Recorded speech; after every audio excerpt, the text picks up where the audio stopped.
ওম গণেশায় নমঃ। নমস্কাৰ প্ৰিয় শ্ৰোতা দৰ্শকসকল, সকলোৰে নিশ্চয়কৈ ভাল। আপোনালোকৰ পৰিয়ালত আপোনালোকৰ মনে বিচৰা সৰ্বতো প্ৰকাৰৰ সুখ সমৃদ্ধি উপচি পৰক তাৰ কামনাৰে আৰম্ভণি কৰিছোঁ বিশেষ এটা ৰাশিফল। এই বিশেষ ৰাশিফলত কোৱা হৈছে ধন লাভ হ'ব, সুখ বৃদ্ধি হ'ব আৰু বিশেষ যোগৰ ফলত চাকৰি লাভৰো সম্ভাৱনা তিনিটাকৈ ৰাশিৰ দেখা গৈছে। জ্যোতিষশাস্ত্ৰত বৃষ ৰাশিত চন্দ্ৰ বিচৰণ কৰাৰ বাবেই এই ৰাশিত আগৰ পৰাই বৃহস্পতি থকাৰ বাবে গজকেশৰী ৰাজযোগ প্ৰস্তুত হৈছে। গজকেশৰী ৰাজযোগৰ লগে লগে সৰ্বাৰ্থ সিদ্ধি যোগ এই যুগৰো শুভ প্ৰভাৱ পাব তিনিটাকৈ ৰাশি। আৰু সমৃদ্ধিৰ ক্ষেত্ৰত, উন্নতিৰ ক্ষেত্ৰত, ধন টকা অৰ্থনৈতিক ক্ষেত্ৰত প্ৰচুৰ পৰিমাণে দৌৰিব পাৰিব। আপুনি মনত ভাবি থোৱা ইচ্ছা আকাংক্ষা পূৰ্ণ কৰিব পাৰিব। আপোনাৰ যদি চিন্তা শুদ্ধ হয়, আপোনাৰ যদি চিন্তা সৎ হয়, সেই সৎ চিন্তাত, সেই শুদ্ধ চিন্তাত ভগৱানেও আপোনাক সংগ দিয়ে। এয়া শাস্ত্ৰৰ কথা আৰু শাস্ত্ৰৰ বিধান খণ্ডন নাযায়, এয়া আমি কথাই কথাই কওঁ। আনফালে এয়া হৈছে কলিৰ যুগ। কলিৰ যুগত নাম ধৰ্মই শ্ৰেষ্ঠ ধৰ্ম বুলি কোৱা হৈছে। আৰু এই নাম ধৰ্মত যদি আপোনালোকে নাম জপ কৰিব পাৰে, ভগৱানৰ মন্ত্ৰ জপ কৰিব পাৰে, আৰু মন্ত্ৰ জপেৰে যদি ভগৱানৰ নাম লোৱা যায়, প্ৰসন্ন হয় বুলি কোৱা হয় ভগৱান। এয়া মনে সজা কথা নহয়, ভিন্ন ধৰণৰ শাস্ত্ৰ পুৰাণ উপাখ্যানত থকা কথা।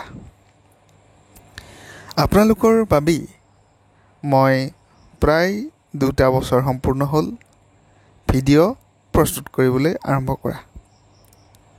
এই 2 বছৰত আপোনালোকে মোক যিখিনি মৰম, যিখিনি আদৰ, যিখিনি আশীৰ্বাদ আগবঢ়াইছে, সঁচাকৈ কৃতজ্ঞতা জ্ঞাপন কৰিছোঁ।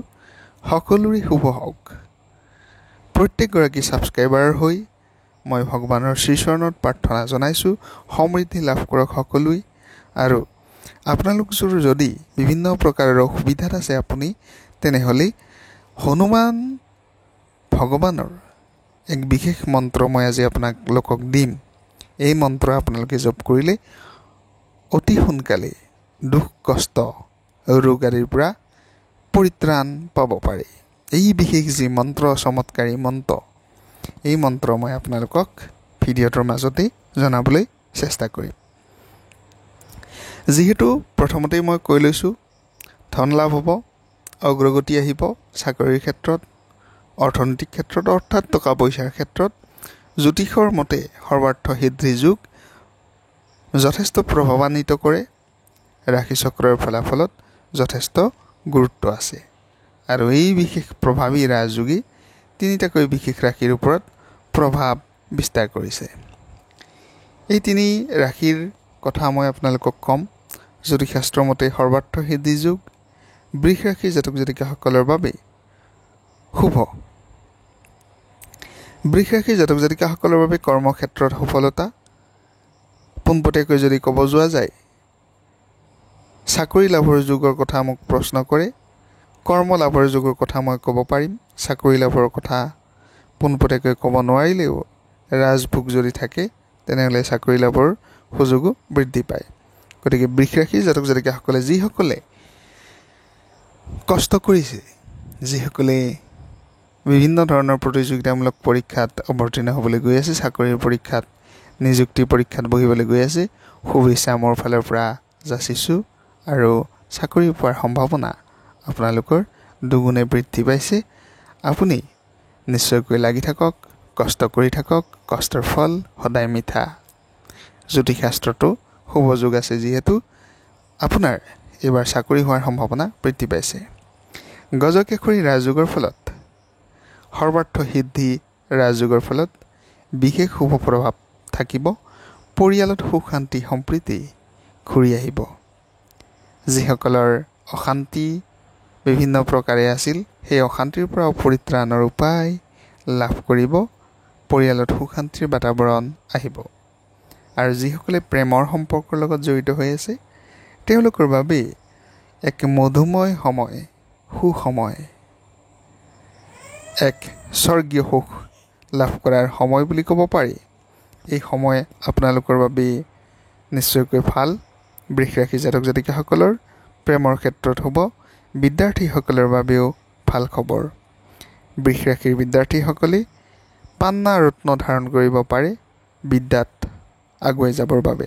যিসকলে বিদ্যাত দুৰ্বল হৈ আছে বা নিজকে দুৰ্বল বুলি ভাবে বা কিছু ক্ষেত্ৰত কনফিডেণ্ট কিছু কম আহে, এনে ক্ষেত্ৰত পান্না ৰত্নই আপোনাক কনফিডেণ্ট দিয়ে, আত্মবিশ্বাস দিয়ে। সিংহ ৰাশি হৈছে তৃতীয়টো সৌভাগ্যৱান ৰাশি। সিংহ ৰাশিৰ জাতক জাতিকাসকলৰ কৰ্মক্ষেত্ৰত সফলতা, সমাজত সুনাম, চাকৰি লাভৰ যোগ, দাম্পত্য জীৱনত সুখ, সন্তান প্ৰাপ্তিৰ যোগ, ব্যৱসায়ীসকলৰ বাবে সফলতাৰ যোগ আৰু প্ৰেমাস্পদত থকা ব্যক্তিসকলৰ বাবে এক মধুৰ সময় আহিব। এই মধুৰ সময় আপোনাক বহু কথাই শিকাই থৈ যাব পাৰে। প্ৰত্যেকটো কথাৰ পৰা আমি শিক্ষা ল'ব লাগে। সেয়া ভালেই হওক বা বেয়াই হওক, প্ৰত্যেকটো কথাৰ পৰাই আমাক জীৱনে কিছু কথা শিকাই যাব বিচাৰে। আমাৰ বাস্তৱত ৰূপান্বিত কৰিব পৰা বিশেষ কথাখিনি আমাৰ জীৱনত কেতিয়াবা কামত আহে। সাংসাৰিক ক্ষেত্ৰত, পাৰিবাৰিক ক্ষেত্ৰত যথেষ্ট ভাল সিংহ ৰাশিৰ জাতক জাতিকাসকলৰ। আৰু শুভ যোগ, চাকৰি লাভ, অৰ্থনৈতিক লাভ, বিদ্যা লাভৰ যোগ দেখা গৈছে।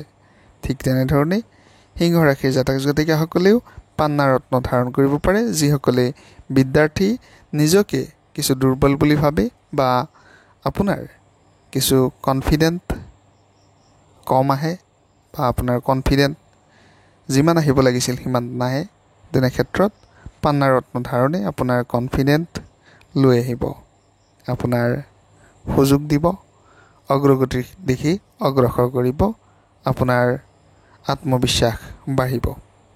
এনে ক্ষেত্ৰত পান্না ৰত্ন ধাৰণ কৰিব পাৰে। কন্যা ৰাশি হৈছে তৃতীয় সৌভাগ্যৱান ৰাশি। কন্যা ৰাশিৰ জাতক জাতিকাসকলৰ শুভ সময়, কৰ্মক্ষেত্ৰৰ ক্ষেত্ৰত লাভৰ মুখ দেখিব পাৰিব। ব্যৱসায়ত উন্নতি, ধন লাভৰ যোগ, প্ৰেমত লাভ, অৰ্থনৈতিক উন্নতিৰ যোগ আৰু বিশেষ শুভ সময় আপোনালোকৰ বাবে সমাগত।